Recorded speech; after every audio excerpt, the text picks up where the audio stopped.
দাদা এই বই তিনটে কত টাকা পড়বে? 500 টাকা দিদি। 500 টাকা? কিন্তু দাদা 500 টাকায় তো নতুন বই চলে আসবে। ও ভাই, এই টোটোটা কার? স্যার ওটা আমার টোটো। আচ্ছা, তোমার কোলে নিয়ে যাবে? হ্যাঁ স্যার যাবো, আপনি বসুন আমি আসছি।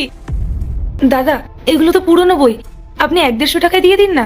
একই দাম, যদি নেওয়া হয় তাহলে নিন। দাদা আমার কাছে এখন 300 টাকাই আছে, আপনি দিয়ে দিন না এই বইগুলো। এই হবে না, বইগুলো রাখুন আর যান এখান থেকে। শোনো, এনাও বাকি টাকাটা, আর বইগুলো কিনে নাও।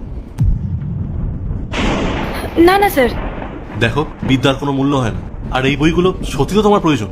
এই নাও, আমি তো তোমার টোটোতেই যাচ্ছি, ভাড়ার টাকা ভেবে রেখে নাও। Thank you so much sir. এমনিতেও আপনার ভাড়া তো 100 টাকাই হয়েছে, আর আপনি আমাকে 200 টাকা দিলেন, তার মানে আপনি আমার থেকে আরো 100 টাকা পাবেন। আপনি এক কাজ করুন, আপনি আপনার অ্যাড্রেসটা আমাকে দিয়ে দেন, আমি পরে গিয়ে আপনাকে টাকাটা ফেরত দিয়ে আসবো। আল্লাহর নামটি দেখে যে এড়িয়ে যাবে তার মনের ইচ্ছা কখনো পূরণ হবে না। তাই আল্লাহর এই নামটির জন্য একটি লাইক এবং সাবস্ক্রাইব করে যাও। আচ্ছা, তুমি ওগুলো কিসের বই কিনছিলে? এগুলো সব ইউপিএসসি প্রিপারেশনের বই। এই বই নিয়ে তুমি কি করবে? আমি ইউপিএসসি প্রিপারেশন নিচ্ছি স্যার, তাই পড়ার জন্য এই বইগুলো নিলাম।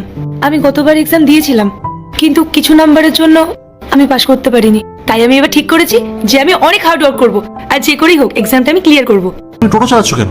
তুমি তো পড়াশোনা জানো, জব করতে পারতে। স্যার আমি জব করতে চাই না, কারণ এখন যদি আমি জব করি তাহলে আমি পড়ার জন্য তেমন সময় পাবো না।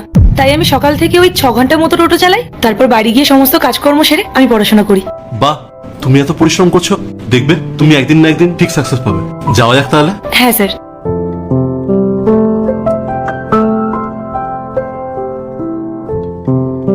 এই নাও আমার কার্ড, প্রয়োজন হলে অবশ্যই কল করো।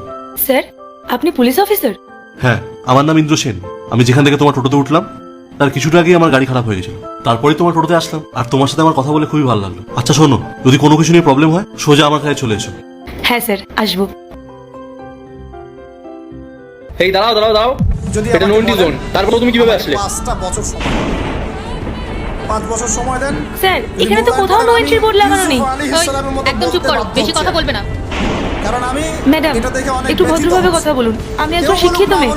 এই বেশি জ্ঞান দিও না, অন্যায় করে বড় বড় কথা বলছো। কোনো মতের পক্ষ থেকে না, স্যার, কোনো কিন্তু- রাজনৈতিক কি হয়েছে? ব্যক্তিবর্গের পক্ষ থেকে। পার্ট 2 দেখতে হলে অবশ্যই চ্যানেলটি সাবস্ক্রাইব করে বেল আইকনটি বাজিয়ে দিন।